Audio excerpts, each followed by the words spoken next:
I end up spending my wedding night in the hospital. Take responsibility for your debts. So it pretty much put a damper on it, but I still had the best day of my life. Taking a stand against police brutality by not standing during the national anthem. 49ers quarterback Colin Kaepernick is feeling the backlash, and now some Bay Area deputies are giving the athlete a unique chance to walk in their shoes. Good evening. I'm Alan Martin, in for Ken Bastida. And I'm Elizabeth Cook. Everyone is buzzing about Colin Kaepernick. We have team coverage, beginning with our filmateer on Bay Area police officers sounding off. That's Phil? right. You know, it's not unusual in the last couple of months to hear questions about police use of excessive force, but this time the quarterback started raising questions about their competency.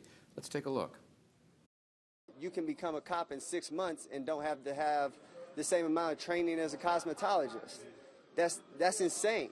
Whatever you think, 49er quarterback Colin Kaepernick certainly got the nation's ear with his comments about police, and he's not backing down. I don't see it as going about it the wrong way. The San Francisco Police Officers Association certainly do, and today they said Kaepernick has, quote, embarrassed himself, the 49er organization, and the NFL. The police union and the deputies from neighboring Alameda County also invited Kaepernick to join in a real-life training session so that he could see the dangers that cops faced firsthand. But not all the city's cops are upset. Yolanda Williams, president of the Officers for Justice, is backing Kaepernick. I don't see it as anti-cop. People are upset about situations, and as a guardian, as a peace officer, it's my responsibility to hear them out. As for the city's mayor, Ed Lee, he's got every right to say what he wants to say about that issue. And his former mayor of San Francisco, Willie Brown, notes, Well, I think it's kind of standard for San Francisco. It's part of, this is a protest town. In fact, one elected supervisor, Jane Kim, has consistently refused to recite the Pledge of Allegiance at City Hall meetings. He is absolutely consistent with that whole genre of people. If you recall, in about 1968, it was John Carlos and Tommy Smith, and they have since been canonized. And then there was Muhammad Ali, who refused to go to the military service. And do you think other NFL players will join in on this? Where do we go? I would seriously doubt it. And this just in from the Police Officers Research Association of California, taking a not too subtle dig at Kaepernick, saying that given the way he's performed on field, sitting down is something that he's been doing with greater consistency since his breakout season. So the debate goes back and forth. Alan, back to you. It does. All right, thanks, Phil. We're going to turn now to KPI X5 Sports Director Dennis O'Donnell. Yeah, Dennis, you get the feeling the Niners would much rather be talking about football. Absolutely, and they are. Kaepernick spent 18 minutes in the 49ers locker room yesterday defending his right to sit during the national anthem. Kaepernick did not speak today in Santa Clara, but assistant coach Curtis Modkins made it clear that everybody there is back to football. I support our flag personally, but I also support someone's right to feel how they feel. So we've moved on. Our organization's made a statement on that. I know Coach has. You know, my concern right now is this coming game and the Rams, and if you've seen them on film, you'd be concerned too. While the 49ers aren't talking about it, everyone else certainly is. In 2011, Jim Harbaugh drafted Kaepernick in the second round. He benched Alex Smith the season later and rode Kaepernick all the way to the Super Bowl. His support for the 49ers quarterback, though, has waned a little now that he's the head coach at Michigan. I acknowledge his right to do that, but I don't respect the motivation or the action. Harbaugh later clarified himself on Twitter, saying, "I apologize for misspeaking my true sentiments. To clarify, I support Colin's motivation. It's his method of action that I take exception to." Now, Kaepernick's former college coach at Nevada is also weighing in. Chris Ault said he had no problem with Colin using his celebrity to protest for a cause. He says using an NFL game as a platform was selfish. And there's a Philadelphia Eagles player who was going to sit, now he's changed his mind? That's right. Mark Tavares is a undrafted linebacker for the Eagles who said this morning he planned to sit during the anthem when the Eagles host the Jets on Thursday. Later, his agent said Tavares would not sit because he did not want to be a distraction. On the football. All right. Exactly. Dennis, thanks. We'll see you. All right. Word of Kaepernick's protest did make it all the way to the White House. The president, his press secretary, said that the White House does not share Kaepernick's views, but defends his right to express them. And coming up at 6, our Juliette Goodrich is live from Kaepernick's hometown. Found this protest is now affecting a Turlock restaurant's menu. She'll have that story coming up at 6. And be sure to stay with KPIX5 and CBSSF.com for any new developments involving Colin Kaepernick. An inmate was injured after trying to break out of jail in Milpitas. The Santa Clara County Sheriff says this man, Christopher Boscacci, climbed a fence yesterday outside Elmwood Correctional Facility. The sheriff showed reporters a still image of Boscacci shimmying across power lines before he fell. A deputy watching security video noticed something unusual and called other guards. The sheriff says it was possible only because of new cameras installed last spring.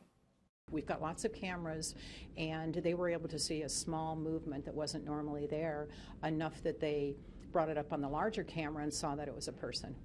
Deputies grabbed Boscacci, gave him first aid, and sent him for medical treatment. He is expected to face a new charge for his alleged escape attempt. He was already being held for petty theft.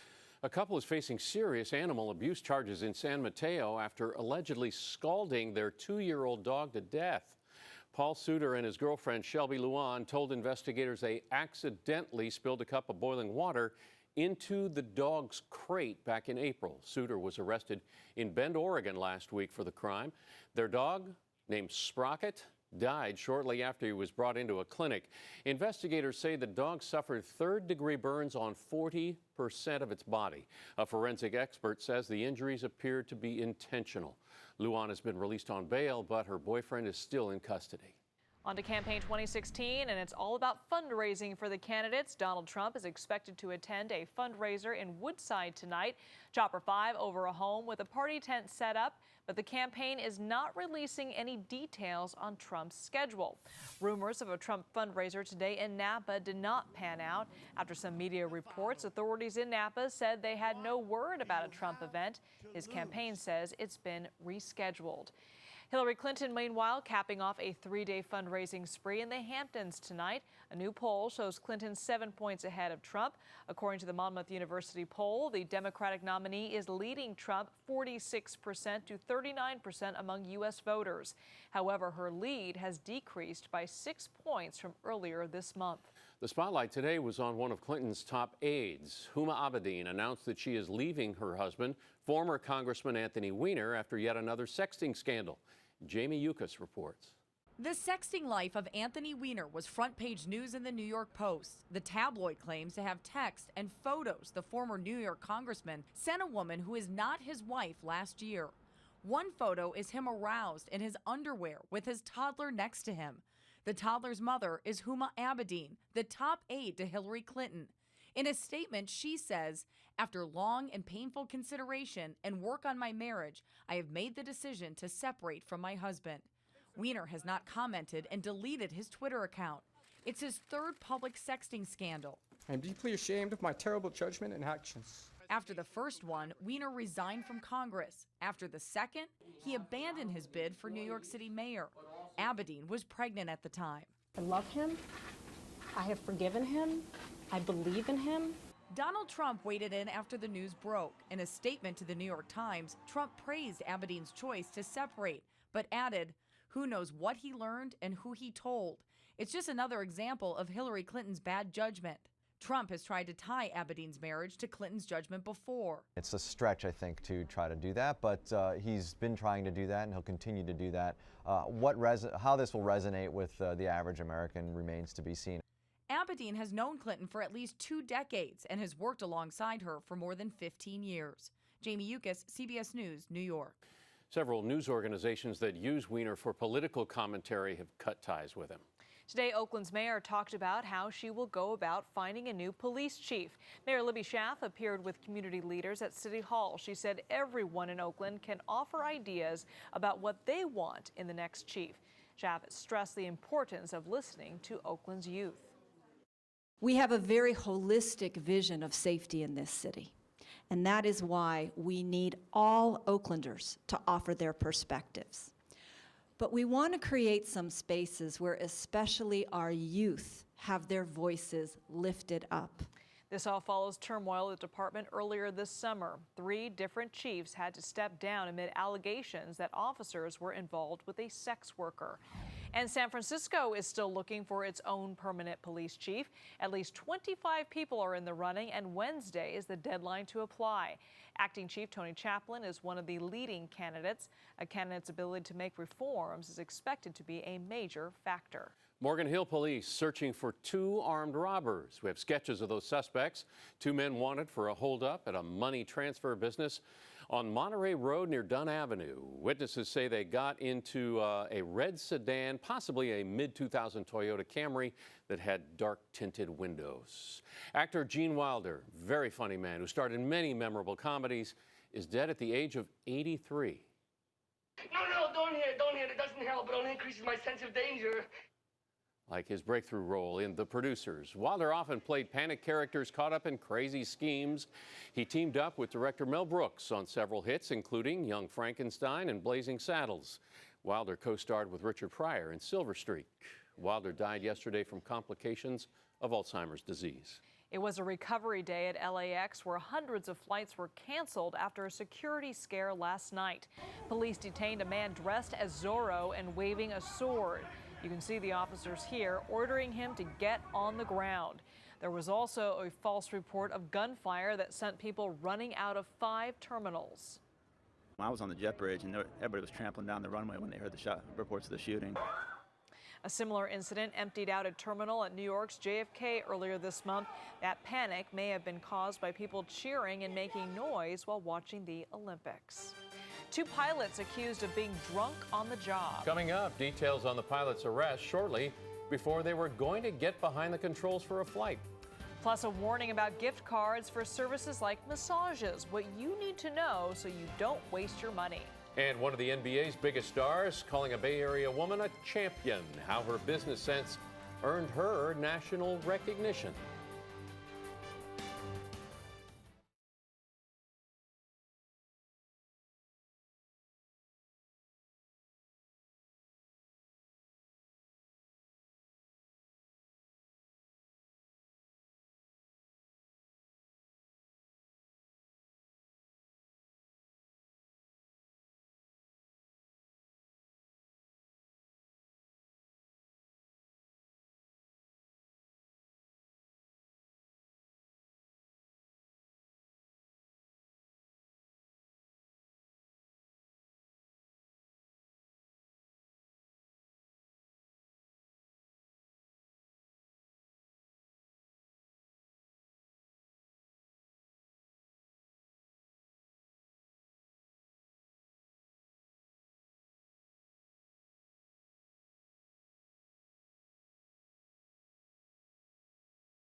Two United Airlines pilots accused of being intoxicated just before takeoff are free on bail. They were set to fly passengers from Scotland to New Jersey when they were arrested. Reporter Jonathan Vigliotti has their story. 35-year-old Paul Brady Grabank and 45-year-old Carlos Lacona were arrested shortly before their transatlantic flight was scheduled to take off from Glasgow Airport. Police believe both were about to take to the sky under the influence. Mark Rosenker is a CBS News transportation safety analyst and former chairman of the NTSB. We have heard on occasion, and it's again very rare, where maybe one of the pilots might have been potentially over the limit. But to have both of the cockpit crew, this is extraordinary. It's still unclear who or what tipped authorities off to their concerns over the United Airlines crew, but the flight was scheduled to take off at 9 in the morning with 141 passengers on board. The flight was delayed for 10 hours while United looked for replacement pilots.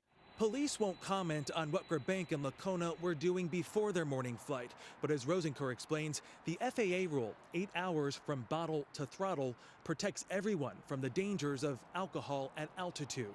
The effects of the alcohol are exaggerated when you are at altitude, so your judgment is taken serious consequences from that. Saturday's arrests come nearly a month after 2 Canadian pilots were also arrested at Glasgow Airport, charged with trying to fly under the influence.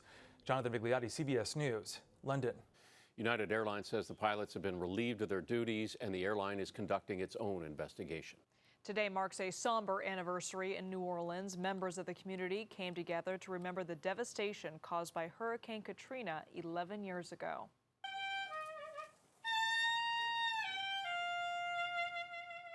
The storm nearly wiped out the city, killing 1,800 people. The city's mayor also took part in a prayer service and laid wreaths at the Hurricane Katrina Memorial in honor of the victims. Not just to call and to pledge allegiance to these individuals who were left behind, but just to say they were all part of the human family, and that whether it be on the battlefield or on the peace field, we really never leave anybody behind. FEMA calls Katrina, quote, the single most catastrophic natural disaster in U.S. history. The damage was estimated at $108 billion. As the Zika virus spreads, 3 major theme parks in Orlando are now handing out free bug spray to tourists. The theme parks are Walt Disney World, Universal Orlando Resort, and SeaWorld Orlando. No mosquito-transmitted case of the virus has been found in Central Florida, but the Department of Health is investigating cases in Miami-Dade and Palm Beach counties, as well as in the Tampa area. And here in the Bay Area, Santa Clara County Vector Control will take another shot at getting rid of mosquitoes carrying the West Nile virus. Crews will treat portions of Milpitas and San Jose Wednesday night. They recently found mosquitoes infected with the virus, and if you live in that area, they encourage you close your windows, stay inside to minimize exposure to the spray. A Bay Area businesswoman is getting recognition from an NBA superstar. Yolanda Jones is the winner of a contest held by LeBron James. KPI X5's John Ramos shows us how she beat out hundreds of contestants from all across the country. San Francisco's Bayview Hunters Point district isn't exactly known for its economic opportunity. So 6 years ago, Yolanda Jones founded a company that trains folks from the neighborhood to be flaggers, the guys who direct traffic at construction sites. It was a matter of somebody introducing the community to the source. You know, here is the flaggers from the community, here's the job, now let's work together. And it's been a win-win for everyone. But now you have to add one more win to that. This was the moment Yolanda discovered she had won a national contest for small business owners. As a promotion for a new reality TV show, Yolanda's San Francisco company was selected to receive a most ironic prize, an endorsement from LeBron James. LeBron, I need your help. Her appeal was made on a 23-second video done in a single take that, while a bit shaky, carried a powerful message. Put the guns down, put the dope down, pick up a stop sign, earn a decent living. It was just what the show called Cleveland Hustles was looking for, a business owner who wants to do well by genuinely trying to do some good. I mean, she just deserves that. She's that kind of person? Yeah. So it turns out the man who dashed the dreams of Warriors fans has a heart after all. Or if not that, at least a head for business. And LeBron James is a businessman. He could have picked someone from another city. He picked me because I was the best one to pick, I believe. In San Francisco, John Ramos, KPIX 5. Now, the details of LeBron's endorsement are still unclear. It reportedly involves social media posts, but with his millions of followers, that could be worth up to $140,000. Well, from birthdays to anniversaries to a simple thank you, a gift card for a massage or spa service is a popular choice. Can be. Consumer Watch reporter Julie Watts, though, has a warning before you buy a service-based gift card. Massages are meant to relax and calm you, not stress you out. But Carrie Grant says cashing in the $110 Massage MB gift card from her boyfriend was anything but relaxing. After her first massage, the card had a $55 balance. But when she wanted another massage, she was told she'd have to pay double. I felt like it was a real bait and switch. She says the clerk claimed for the first visit, she got the introductory price. But for a second, she'd have to pay the current price, $99.99, unless she became a member. It ended up just being my problem, kind of like a take it or leave it. Consumer attorney Stuart Talley says if her boyfriend specifically bought 2 massages for $110, Massage Envy would have to give her 2 massages. When you buy a gift card for a specific service, they need to provide that service. But because he bought a dollar amount on the card, Carrie has to pay the current price. Though turns out in Carrie's case, there was a solution. The company explained all guests may enjoy the introductory rate at any Massage Envy location once every 6 months. So, 6 months later, eligible for that lower price once again, Carrie got to fully enjoy her boyfriend's gift. Bottom line, if you pay for a service at a certain price, they have to honor it, even if the price goes up. However, if you put a dollar amount on the card, then the recipient has to pay the going rate. In the newsroom, Julie Watts, KPIX 5.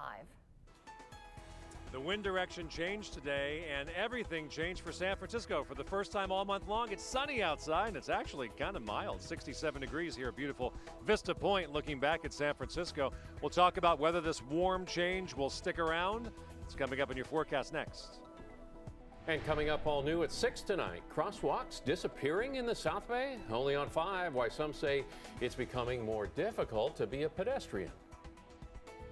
But first, the markets closed up today. Here's a look at the closing numbers from Wall Street.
You know, it's a good weather day when the Golden Gate Bridge is not fogged in. Yeah, it's gorgeous. Paul Diano live at Vista Point. Paul, you've got the greatest view ever. You can see everything.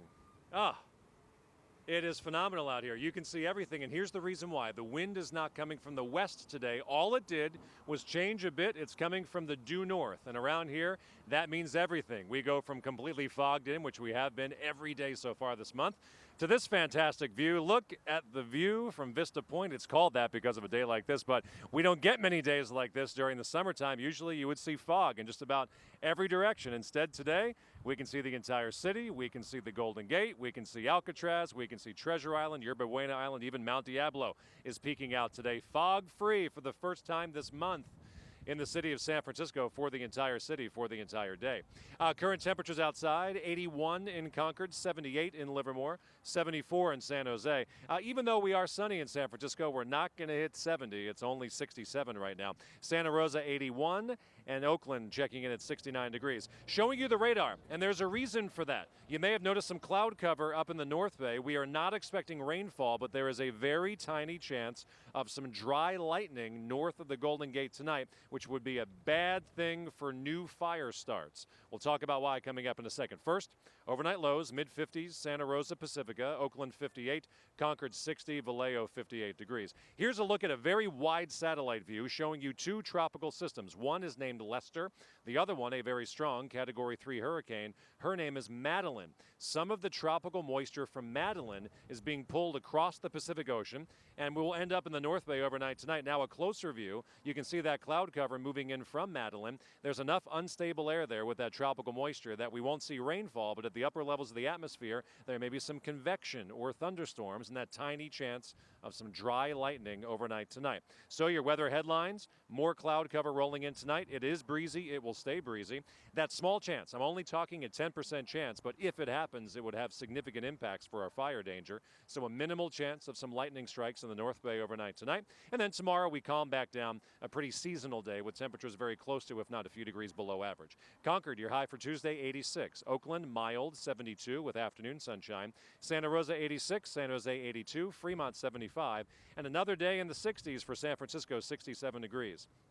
Extended forecast tomorrow, likely the warmest day for the next several, because by Wednesday, Thursday, and Friday we cool back down to the upper 70s, low 80s inland, mid 60s near the bay, and only the upper 50s along the coastline. No rain for the next 7 days. That is cloud cover in the North Bay, not the low clouds. Mid and high clouds moving in. That's from a hurricane more than 1,000 miles away, and that's part of the reason why we have that tiny chance of lightning overnight tonight. That is your forecast for now. We'll be back with more news in 2 minutes.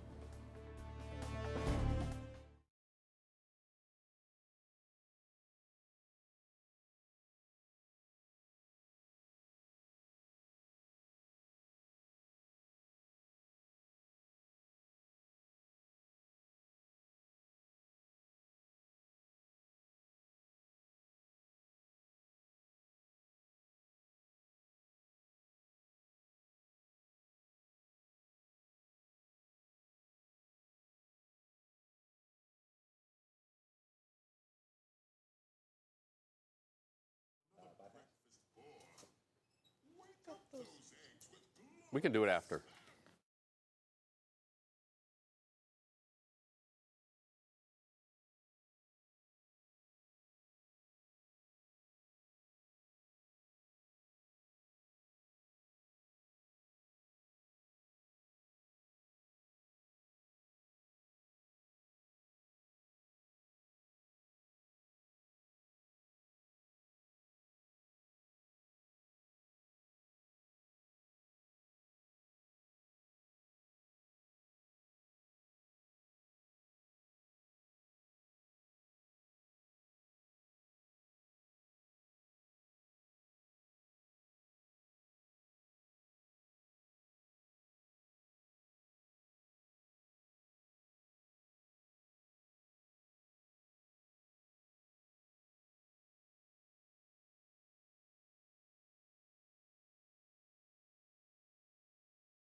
Customers in the Bay Area getting a chance to test out some new entrees at Chick-fil-A.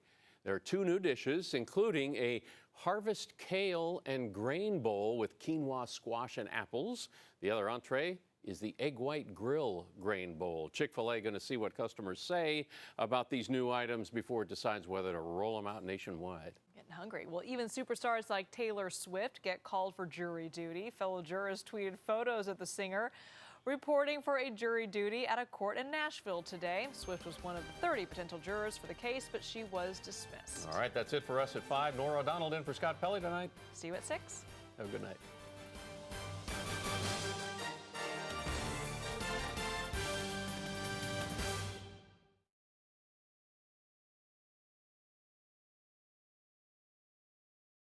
The Chick-fil-A copy to accommodate. Oh, well. The backlash against Colin Kaepernick keeps growing. The hometown honor he's just lost. Bypass has been cut. The mic's on. Bypass. Get a go. You can go. Okay.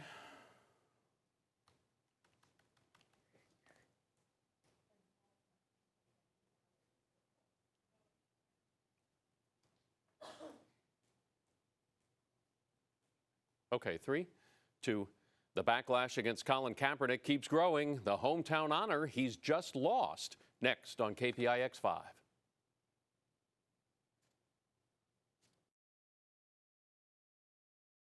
No more hot dog for you. Oh, thank you. Thank you. Thank you. Okay.